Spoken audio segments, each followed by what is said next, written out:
जब हमारे बस का कोई काम न रहता है तब शंकर भगवान के पार्थिव लिंग का निर्माण करना चाहिए। पार्थिव शिवलिंग का निर्माण करो। जब कोई रास्ता ना सूझे, जब कोई मार्ग ना सूझे, जब कोई पथ ना मिल पाए, तब फिर पार्थिव लिंग का निर्माण। एक दृढ़ता जब आपके भीतर प्रकट होती है, हम कहेंगे संपूर्ण सिरसावासियों से ही नहीं, जो आस्था चैनल पर कथा सुन रहे हैं उनसे भी, जो फेसबुक यूट्यूब पर कथा श्रवण कर रहे हैं उनसे भी, और जो बाहर के 9 पंडालों में बैठकर कथा का रसतत्व ग्रहण कर रहे हैं उनसे भी, कि अपने जीवन में जब तुम्हें लगे कि मेरा कोई कार्य अटक रहा है और ये मेरे बस की बात नहीं है, तब एक पार्थिव शिवलिंग, मिट्टी वहीं की वहीं उठाओ और पार्थिव लिंग का निर्माण कर कर, पूजन कर कर वहीं की वहीं उसका विसर्जन कर दो। वहां शिवलिंग का निर्माण तुम्हें फल बहुत देगा और तुम्हें कार्य में सफलता देगा। जब हम शिव के पार्थिव लिंग का निर्माण करते हैं, जब हम भगवान शंकर के पार्थिव लिंग का निर्माण करते हैं, और शंकर भगवान के पार्थिव लिंग को जब हम बनाते हैं, तो स्वयं देवाधिदेव महादेव भगवान शंकर को उस लिंग में आकर विराजमान होना ही पड़ता है और वर देना ही पड़ता है। पार्थिव लिंग के निर्माण का इतना महत्व है कि पार्थिव लिंग का निर्माण किसने नहीं किया।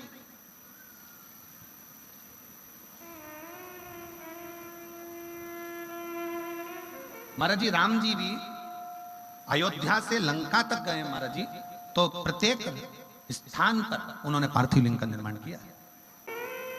पार्थिव लिंग का पूजन का फल बहुत है महाराज, बहुत फल है। पार्थिव लिंग का पूजन करने वाले व्यक्ति कभी निष्फल नहीं हो सकता। और हम तो निवेदन करेंगे, जरूरी नहीं कि मिट्टी लेके घर के अंदर आओ, थाली में शिवलिंग बनाओ, तब जाकर तुम पूजन करोगे। तुम तो पूजन का चोपड़ा, क्या बोलते हैं यहाँ पर, पूजन का डब्बा, चोपड़ा क्या बोलते हैं, पूजन का डब्बा, जिसमें तुम्हारा पूजन का सामान रखा रहता है, उसको लेकर तुम अपने घर के बाहर छोटा सा जो गमला हो, जो भी गमला हो तुम्हारे यहाँ, जिस चीज का गमला, उस गमले में ही तुमने वहीं पर मिट्टी को उठाकर, थोड़ा सा मिट्टी को उठाकर उसका शिवलिंग बना लिया, वहीं पर जलाधारी बना ली, वहीं पर बैठकर उसकी पूजन कर ली, पूजन कर वहीं पर एक लोटा जल लेकर उसी का विसर्जन वहीं की वहीं कर दिया। कौन करा है कि घर में लाओ फिर बनाओ, वहीं करो, वहीं विसर्जन करो। पार्थिव पार्थिव है।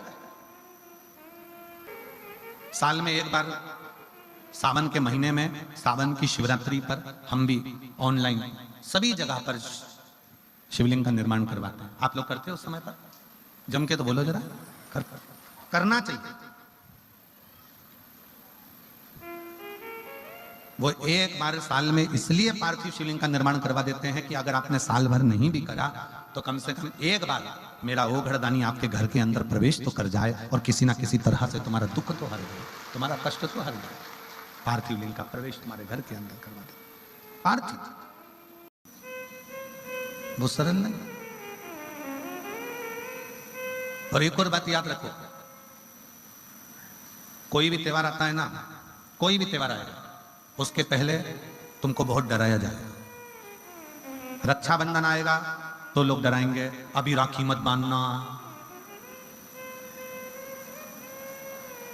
दीपावली आएगी तो पहले से न्यूज पे, सोशल मीडिया पे चला दिया जाएगा, आज दिवाली मत करना, कल करना। और कल से पहले आज मर गए तो। एक सरल बात बताना है, ईमानदारी से विचार करना, जरा थोड़ा सोचिएगा। उसके पहले मर गए तो।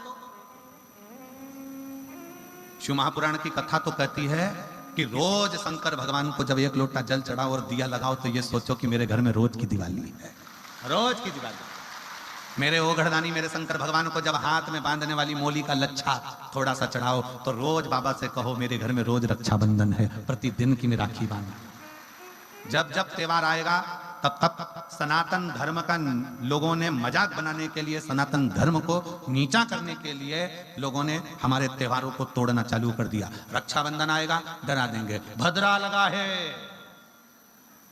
रोज लगता तो कौन सा उखाड़ा कर लेता, तुमको मालूम ही नहीं पड़ पाता। तुम अपनी भक्ति में रमते, तुम हमारे भजन में रमते, तुम स्मरण में भजते ना। दिवाली पूजन कर रहे हो तो लोग कहेंगे आज मत करना, कल करना, परसों करना। कोई भी त्योहार आएगा, तुम्हारे मकर संक्रांति आ जाए, तुम्हारे यहाँ पर लोहनी आ जाए, तुम्हारे यहाँ कोई भी पर्व आ जाए, लोग उसमें भी बस डराने का काम करेंगे। शिवरात्रि आएगी तो लोग डराएंगे, अभी ये मत चढ़ा देना, वो मत चढ़ा देना। यहाँ तो शिव पुराण कहती है एक चोर शंकर पे खुद चढ़ गया और तुम तो चढ़ाने की बात कर रहे हो। बोलो कथा सुनी कि नहीं सुनी, सुनी कि नहीं सुनी? ये कुबेर के पत्थर बैठा है, जिसको लोग देवता पूछते हैं कि ये कुबेर जी महाराज है, कुबेर भगवान है, कुबेर भगवान है, कौन है ये? चोटा शंकर जी के मंदिर में चोरी करने गया था, सामान नहीं मिला, तन पे कपड़ा था, उसको निकाल के त्रिशूल में घुमा के दिए में लगा के आग लगा के सामान देख रहा था कि चोरी किस चीज की करूं। शंकर भगवान समझे कि मेरी आरती कर रहा है। शिव जी सोचे आरती कर। शंकर भगवान प्रकट हो गए, मांग तुझे क्या चाहिए? कुछ नहीं चाहिए, मैं तो चोर था। शंकर भगवान कहते आज से तू कुबेर के सिंहासन पर बैठ जा। कुबेर को नीचे उतार दिया, चोर को कुबेर बना दिया। शिव है। दूसरा चोर चोरी करने गया, चोरी करने गया तो वहां पर कुछ मिला, ऊपर लगी थी चांदी की जलाधारी। उसने कहा यहाँ तो टेबल कुर्सी कुछ भी नहीं, शंकर जी पे चढ़ गया। शंकर भगवान पे जो चढ़ा तो शंकर भगवान प्रकट हो गए, मांग तुझे क्या चाहिए? उसने कहा प्रभु तुम कौन हो? शंकर भगवान बोले मैं शिव, ओघड़दानी शंकर। उसने कहा प्रभु पहले तो कभी प्रकट नहीं हुए। शंकर भगवान बोले कभी तू चढ़ा भी तो नहीं था, आज पहली बार ही तू चढ़ा।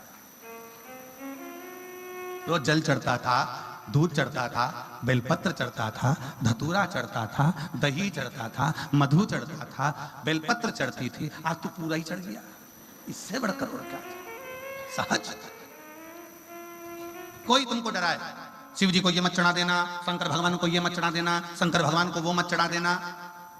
दिल से तुम जो भगवान को दोगे भगवान वो सब स्वीकार करता है, सब। एक पार्थिव लिंग का जो निर्माण हम करते हैं, उस पार्थिव लिंग के निर्माण में सबसे मूल, सबसे मुख्य एक बात का स्मरण हमेशा रखें। पार्थिव लिंग का जब निर्माण करें तो जलाधारी जो आप शिवलिंग बनाते हैं या शंकर भगवान के शिवलिंग को बनाते हैं गमले के अंदर, बस जलाधारी का विशेष ध्यान रखें कि जलाधारी उत्तर की ओर की। कौन सी ओर हो? उत्तर।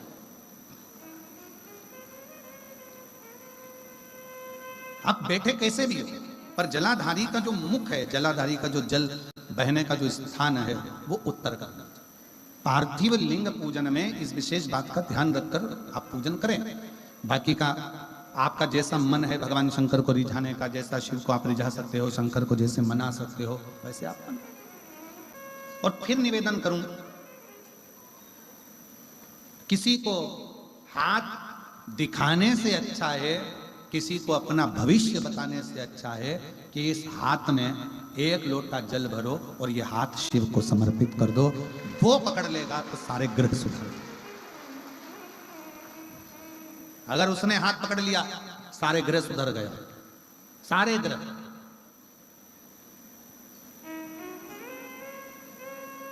हम बस केवल एक उलझन में फंसे रहते हैं, देखना जरा मेरा भाग्य क्या कह रहा है।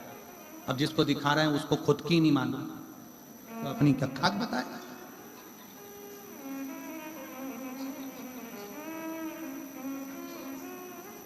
जन्म, मरण और परण। जन्म कहां होगा ये वो जानता है, कब होगा, कैसे होगा, किस जगह पर होगा ये उसको मालूम। मरण, मृत्यु कहां, कब, कैसे होगी ये उसको मालूम। और परण, विवाह, शादी किसके साथ होगी वो उसको मालूम।